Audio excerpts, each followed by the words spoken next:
Olá a todos e sejam bem-vindos. Hoje estamos recebendo o Coronel Douglas Macgregor, ex-assessor do secretário de Defesa, para discutir a guerra contra o Irã. Então seja bem-vindo de volta ao programa, Coronel. Feliz por estar aqui. Então, após esse ataque surpresa ao Irã, houve grande otimismo, não apenas em Tel Aviv, mas em Washington, e eu diria também em algumas capitais europeias. No entanto, agora o clima mudou consideravelmente, e há um certo pessimismo entre aqueles que apoiam essa guerra. Quão grave você acha que isso é agora? O Irã está vencendo?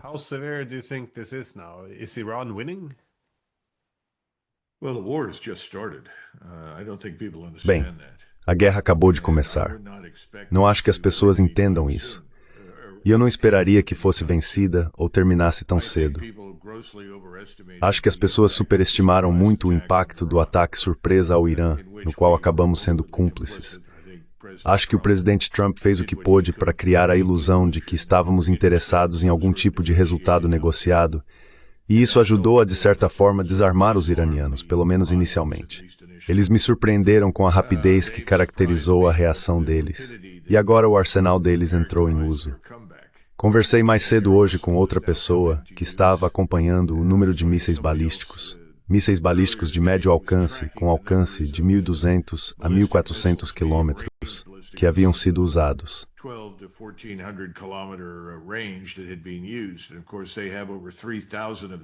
E claro, eles têm mais de 3.000 desses, e apenas uma fração foi usada até agora. Então acho que Israel está prestes a enfrentar uma guerra longa, queira ou não. E estamos prestes a nos envolver, porque acredito que o anúncio do presidente Trump de que levaria as próximas 2 semanas para pensar sobre isso é um absurdo. Acho que a decisão já foi tomada.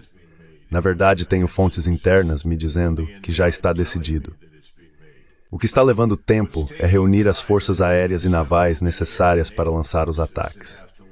Você deve se lembrar que, há alguns meses, tínhamos um número enorme de ativos navais e aéreos na região.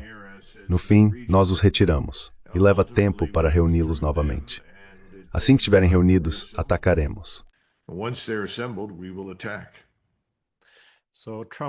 Então, o anúncio de Trump de que ele ainda vai pensar por mais 2 semanas, isso é apenas a preparação necessária para posicionar o grupo de ataque?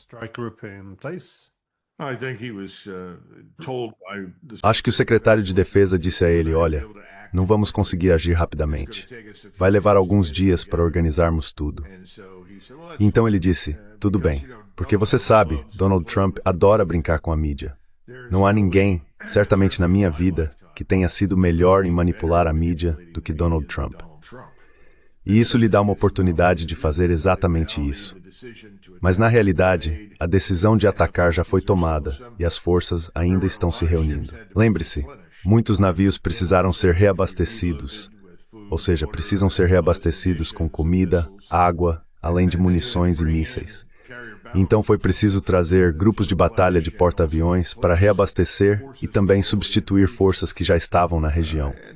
E agora há um grande número de aeronaves sendo deslocadas para instalações próximas para que possam voar. E acho que temos algo em torno de 30 a 40 ativos de reabastecimento aéreo. Então, quando tudo estiver pronto, eles vão atacar.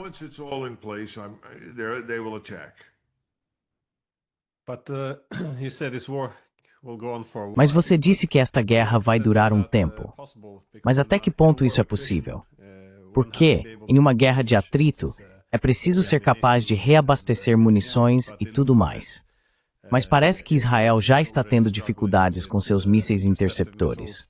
O domo de ferro parece ser menos poderoso ou convincente do que foi apresentado ao público. Não que eu esteja contestando que seria uma guerra longa, mas até que ponto os Estados Unidos conseguiriam agir de forma diferente de Israel? Eu sei que os Estados Unidos têm um poder de fogo maior, mas também, em grande medida, estão mais expostos na região, não é? Bem, você está chegando a um ponto importante.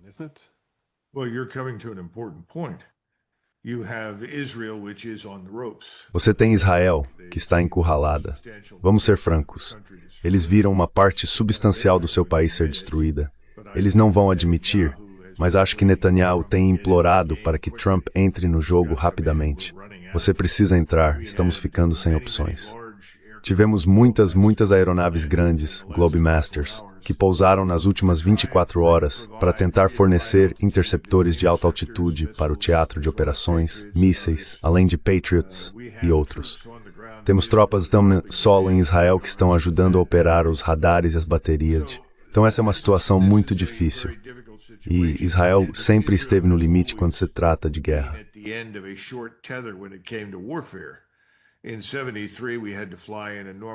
Em 73, tivemos que transportar enormes quantidades de equipamentos para substituir as perdas e ajudar os israelenses a se reerguerem. Mas naquela ocasião, eles eram as vítimas de um ataque. Desta vez, eles vitimizaram o Irã. E o Irã é diferente dos outros estados que eles enfrentaram. O Irã é uma grande potência continental. Os Estados Unidos são principalmente uma potência aérea e marítima. Não vamos enviar grandes forças terrestres. Não temos essas forças para enviar. E o Irã tem quase o tamanho da Europa Ocidental. Junte França, Alemanha, parte da Espanha e o norte da Itália, e você tem o Irã. É uma área enorme. Não se mobilizam forças e se entra rapidamente em um lugar assim. Por isso, não vejo muitas evidências para isso.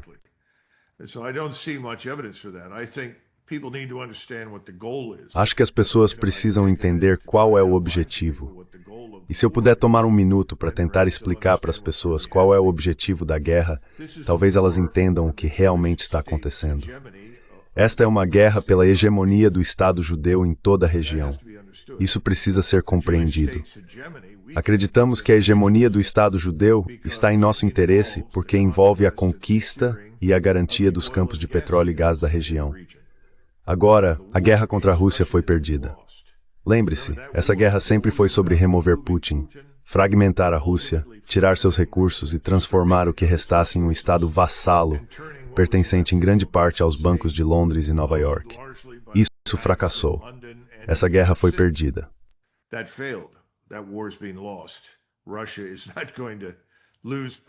A Rússia não vai perder Putin tão cedo, e seu Estado está intacto, e seu poder militar é maior e mais forte do que nunca em sua história, eu diria. Então agora vamos para o Oriente Médio.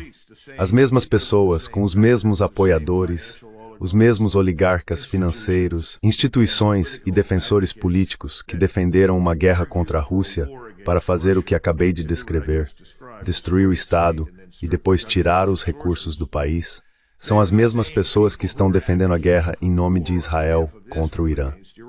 E todos sempre souberam que quando essa guerra começasse, teríamos que entrar nela. O Sr. Netanyahu nunca teve ilusões sobre isso. Por que ele decidiu fazer o que fez? Porque ele tem controle sobre os Estados Unidos. Isso precisa ser Self-Breg.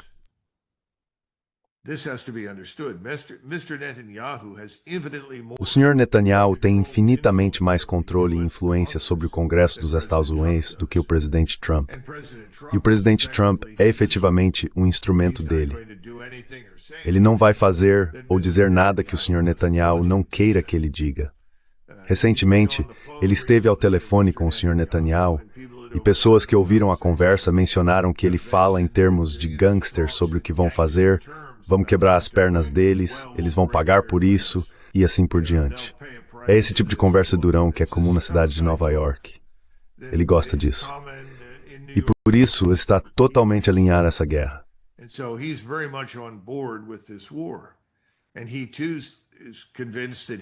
E ele também está convencido de que ele e outros vão lucrar com a destruição do Irã.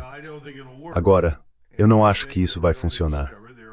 E acho que vamos descobrir que há limites para o poder aéreo e de mísseis. E vamos ver isso. Também estamos lidando com um estado muito diferente do que veríamos há 20 anos. Então, muitos dos cenários que simulamos em jogos de guerra provavelmente são irrelevantes, porque o Irã é muito mais avançado tecnologicamente hoje e muito mais capaz do que era há 20 anos. Tendemos a falar sobre o Irã do mesmo jeito que os israelenses fazem. Eles tratam como se não tivessem se passado 46 anos, e o Irã fosse apenas aquele Estado muçulmano atrasado que pode ser intimidado e atacado à vontade.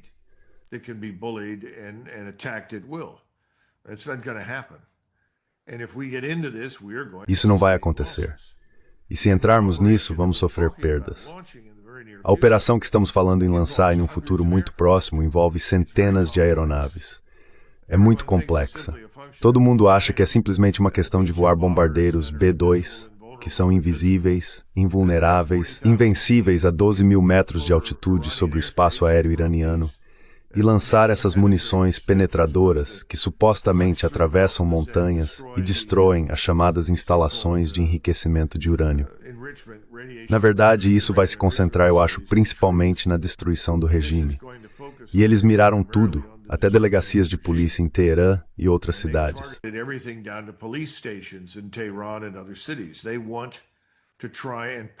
Eles querem tentar paralisar o Irã, torná-lo incapaz de se manter unido e de responder. Novamente, não acho que isso vá funcionar, porque acredito que os iranianos têm algumas surpresas para eles. Mas é para esse caminho que estamos indo. Em segundo lugar, estamos falando sobre danificar essas instalações de enriquecimento de urânio ou instalações de desenvolvimento nuclear. Não tenho certeza se acreditamos que podemos destruí-las com munições convencionais. E já ouvi falar sobre, você sabe, MRE, isso são ogivas de radiação residual mínima. Em outras palavras, ogivas nucleares de baixo rendimento projetadas para penetrar nesses locais e que podem vir a ser usadas.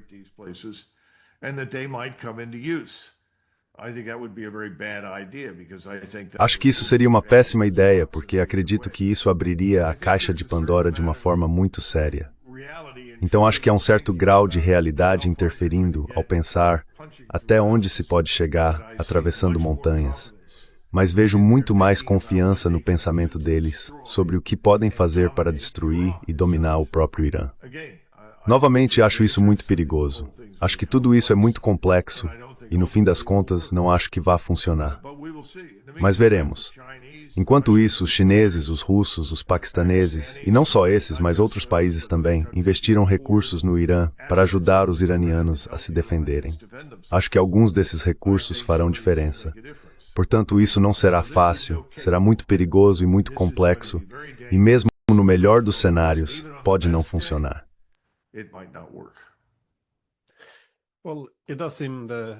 Bem, realmente parece que, como você mencionou, o objetivo é a decapitação, destruir os locais nucleares e, claro, subordinar o Irã. Mas você também vê Israel sequestrando ou invadindo algumas das emissoras de TV e conclamando os iranianos a se revoltarem. Então, sim, por algum motivo, espera-se que você acredite que milhões de iranianos vão apoiar o país que está os bombardeando e se voltar contra o próprio governo.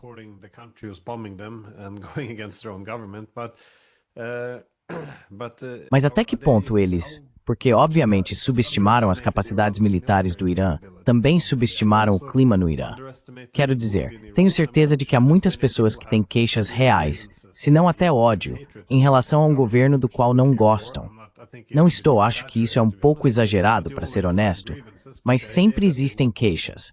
Mas a ideia de que eles se uniriam ao inimigo contra o próprio governo, isso não seria um desejo excessivamente otimista? Ou como você acha, explica os objetivos tão extravagantes que foram estabelecidos?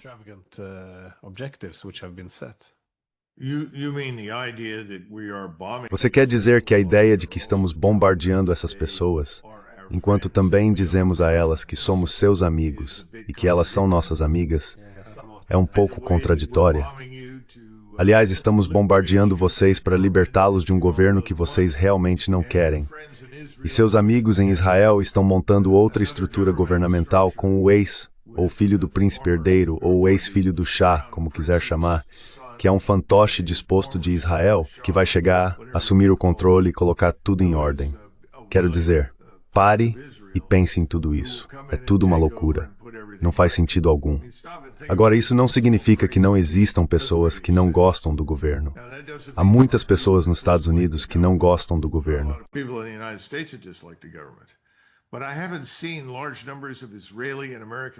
Mas eu não vi grandes quantidades de bandeiras de Israel e dos Estados Unidos nas ruas de Teherã, Isfahan, Tabriz ou em qualquer outro lugar, tremulando, dizendo, "Oh, venham nos salvar, nós amamos vocês." Não vi isso. Agora eu vi nos Estados Unidos, em Los Angeles, em Chicago, talvez em Seattle e em outros lugares, bandeiras do México sendo erguidas com grandes grupos de hispânicos comemorando a destruição da América. Isso eu vi. Mas não vi nenhuma bandeira americana ou israelense nas ruas das cidades iranianas.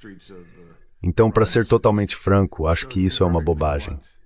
Agora, isso não significa que você não possa causar muitos danos à infraestrutura, provocar um enorme caos e confusão, potencialmente até fazer com que as pessoas fiquem sem água potável e passem fome, como está acontecendo em Gaza.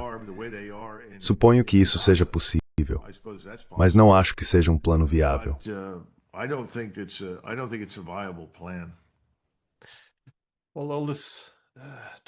Bem, toda essa conversa sobre armas de destruição em massa e sermos recebidos como libertadores soa muito como 2003 no Iraque. Mas ao contrário do Iraque, os Estados Unidos tinham forças terrestres massivas e também capacidades técnicas e militares avassaladoras.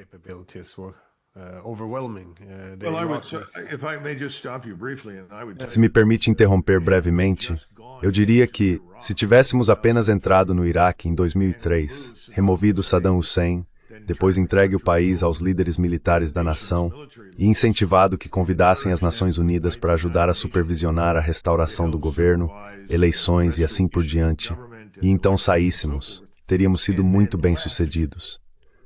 Certamente no sul, quando chegamos, os xiitas ficaram muito felizes em nos ver. Não há dúvida disso. Mas depois eles meio que esperavam que fôssemos embora. Sabe, esse é o problema. Benjamin Franklin costumava dizer que hóspedes em sua casa, como peixes, depois de 2 ou 3 dias, começam a feder.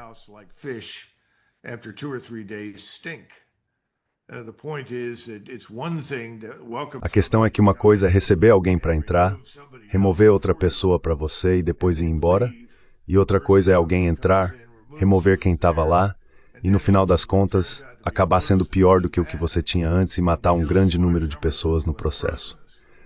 Então, você está certo, Iraque e Irã são diferentes. Mas precisamos entender o que fizemos em 2003, que foi muito estúpido. Nós ocupamos. Você nunca deve ocupar se puder evitar. E não havia motivo para ocupar o Iraque. Não havia motivo para desmantelar o governo, sua administração. E precisamos lembrar quem foi o responsável por isso. O nome dele é Paul Wolfowitz.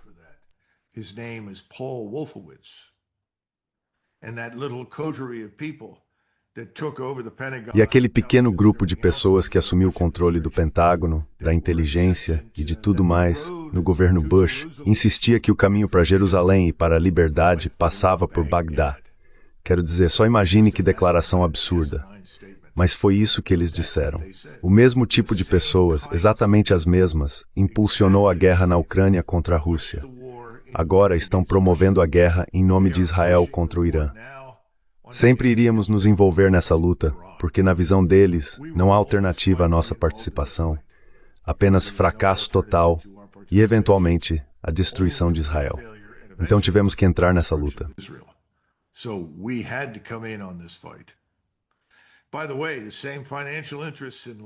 Aliás, os mesmos interesses financeiros em Londres e Nova York, que queriam destruir a Rússia, destruir seu Estado, derrubar o governo e transformá-la em um paraíso globalista ao introduzir milhões de não-europeus na Rússia, os mesmos globalistas que queriam tirar os recursos da Rússia, são aqueles que querem controlar os recursos de petróleo e gás do Oriente Médio, especialmente do Irã.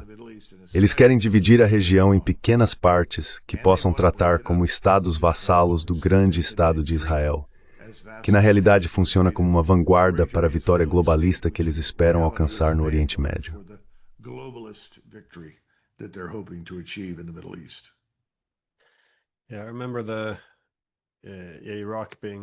Sim, eu me lembro do Iraque sendo descrito como o caminho para o Irã. Mas quão possível é isso? De novo, Trump estabeleceu essa meta muito alta de rendição completa dos iranianos, mas apenas com ataques aéreos e ativos navais. Isso parece ser um tanto difícil, também porque como acessar ou entrar no Irã? Os americanos atacariam pelo mesmo corredor que Israel usa, através da Síria e do Iraque, ou os Estados Unidos atacariam pelo mar. Mas se for assim, eles não conseguem entrar no Golfo Pérsico, conseguem? E ainda não está claro até que ponto, talvez até mesmo o Paquistão ajudaria a interceptar mísseis lançados contra o Irã.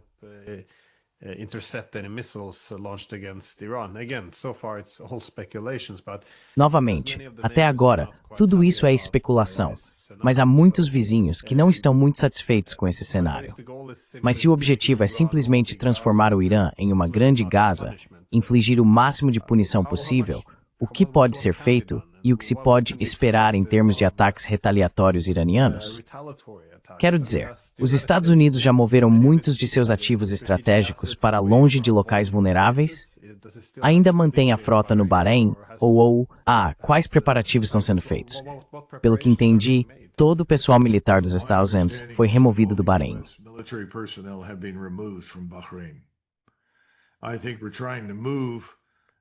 Acho que estamos tentando mover o pessoal uniformizado e de inteligência dos Estados Unidos para lugares seguros na região, ou pelo menos para lugares que têm pouca probabilidade de serem atacados.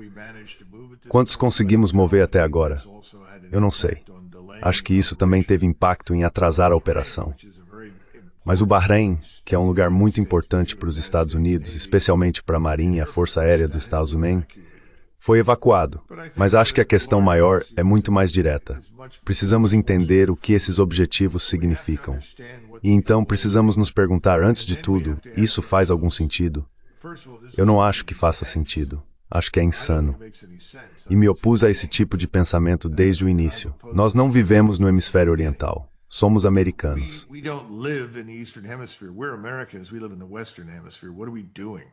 Nós vivemos no hemisfério ocidental. O que estamos fazendo? O que estamos tentando fazer? Isso vai melhorar a situação para Israel? Eu não acho, porque a perda que considero inevitável nesse confronto tornará muito difícil para Israel sobreviver. E se eles tentarem ameaçar o uso de uma arma nuclear, se não fizermos o que eles querem que façamos, ou se algum de seus vizinhos não fizer o que lhes é ordenado, eles podem acabar sendo alvo de uma arma nuclear. Essas coisas têm o péssimo hábito de acabar nas mãos de outras pessoas. Então eu não descartaria essa possibilidade. Só porque o Irã não construiu uma arma nuclear, não significa que uma não possa se tornar disponível se os israelenses fizerem essa ameaça. Mas aqui está o ponto principal, e você voltou a isso várias vezes.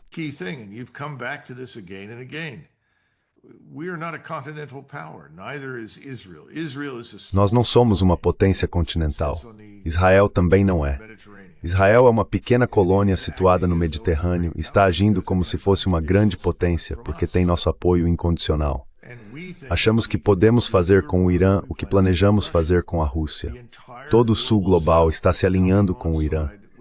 Muitos estados europeus vão se alinhar com o Irã, mesmo aqueles que ainda não o fizeram. E claro, aos suspeitos de sempre, Índia, China, BRICS, todos esses que vão apoiar o Irã. Cada vez mais tecnologia, equipamentos e apoio estão chegando ao Irã. A única coisa que nós, nos Estados Unidos, vamos conseguir como resultado de nossas ações é nos tornarmos um estado pária em todo o mundo.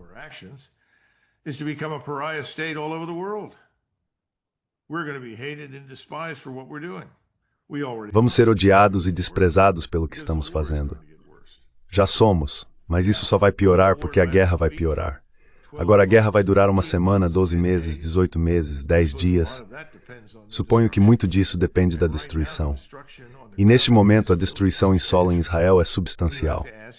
E você precisa se perguntar, 92 milhões de pessoas em uma área do tamanho da Europa Ocidental, contra bem menos do que os mais de 7 milhões que normalmente vivem lá, em uma área um pouco menor que Nova Jersey. Quem vai sair por cima?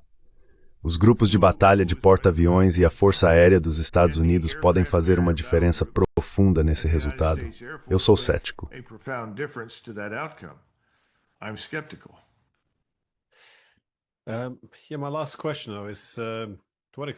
Minha última pergunta é, até que ponto, como você vê a possibilidade de Trump mudar de ideia em relação a não atacar diretamente? Porque eu conversei mais cedo hoje com John Mearsheimer. Ele acredita que Trump pode mudar de ideia agora, porque, eles não conseguiram realizar esse ataque de decapitação. O Irã provou ser muito mais poderoso do que se esperava.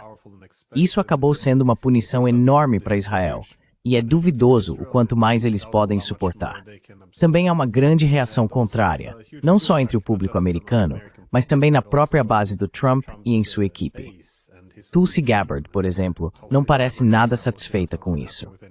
Você acha que algum desses fatores pode convencê-lo a mudar de postura? Ou acredita que a decisão de atacar já está definitivamente tomada?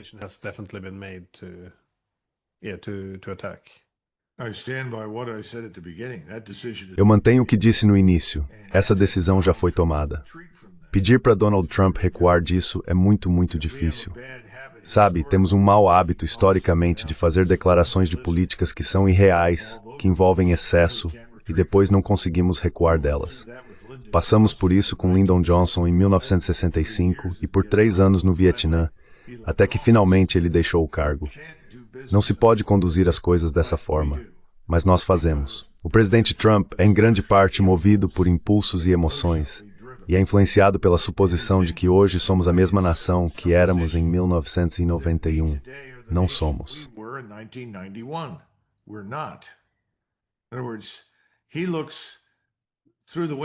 Em outras palavras, ele olha pela janela da Casa Branca, vê o monumento a Washington e toda a beleza diante de si, e enxerga o que acredita ser um poder inquestionável. Uma prosperidade que faz qualquer disputa com quem quer que seja parecer uma conclusão óbvia, especialmente contra um país que lhe disseram ser atrasado, liderado por esse velho estranho usando um turbante preto. Como ele poderia levar isso a sério? Então não vejo ele mudando de ideia. Não vejo nenhuma evidência disso, e acho que ele vai seguir adiante com isso. Agora, você mencionou outra coisa que considero muito importante de explorar.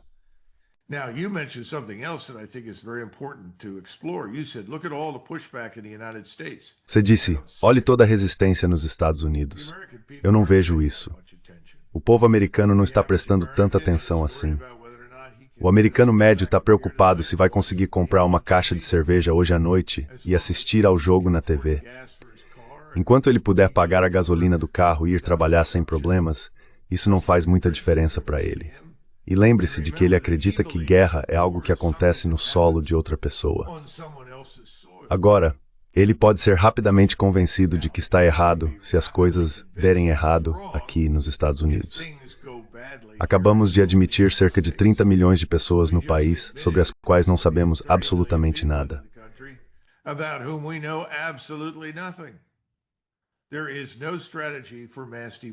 Não existe uma estratégia para deportação em massa.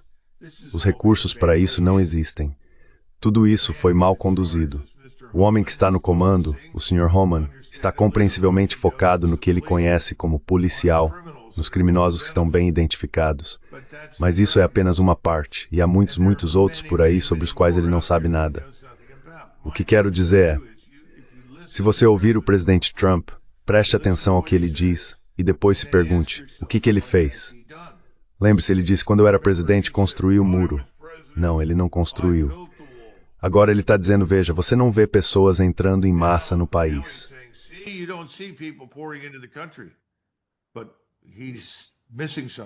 Mas ele está deixando passar algo. Todos os pontos de entrada ilegais estão sendo usados pelos cartéis de drogas para mover drogas e tráfico humano para os Estados Unidos. E também estão sendo usados para trazer caminhões cheios de dinheiro dos Estados Unidos para o México. O que estou tentando te dizer é que a aparência é uma coisa, a realidade é outra. O presidente Trump sempre se preocupou muito com a aparência.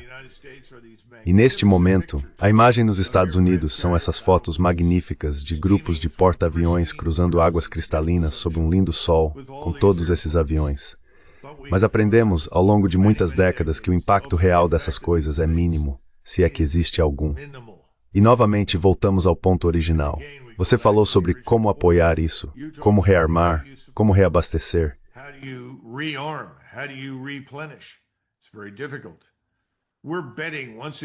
É muito difícil. Estamos apostando mais uma vez demais no que os israelenses apostaram no início. Um golpe fulminante. Grande erro. Este é um poder continental. Ele pode absorver punições sérias e vai revidar. O que acontece quando começarmos a sofrer baixas? O que acontece se perdermos algum navio capitânia? O que acontece quando as bases que ocupamos forem destruídas? Então os americanos que estão curtindo sua cerveja e assistindo ao jogo vão dizer, espera aí, o que é isso? Quantos de nós morreram? Por quê? O que estamos fazendo lá? Não me lembro de ter sido consultado sobre isso. Houve algum debate no Congresso? Não. O Sr. Netanyahu manda no Congresso. Não há debate. Todos estão na fila para encher os bolsos de dinheiro e fazer o que o Sr. Netanyahu quiser. E o Sr. Trump também.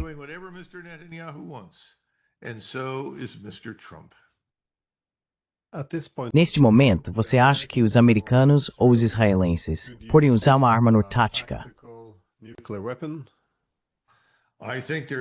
Acho que existe uma possibilidade real de que em um momento de desespero os israelenses façam isso. No fim das contas, pode haver vozes defendendo essa ideia. É por isso que mencionei o MRR, radiação residual mínima, ogivas nucleares de baixo rendimento. Pode acontecer. Acho que seria um erro muito grave. Acho que esse é um nível de escalada ao qual não devemos recorrer sob nenhuma circunstância. Mas lembre-se, estamos lidando com arrogância e autoilusão. Essa é uma combinação perigosa que inemente leva ao fracasso. E somos totalmente arrogantes, totalmente iludidos. Gostaria que não fosse assim, mas é.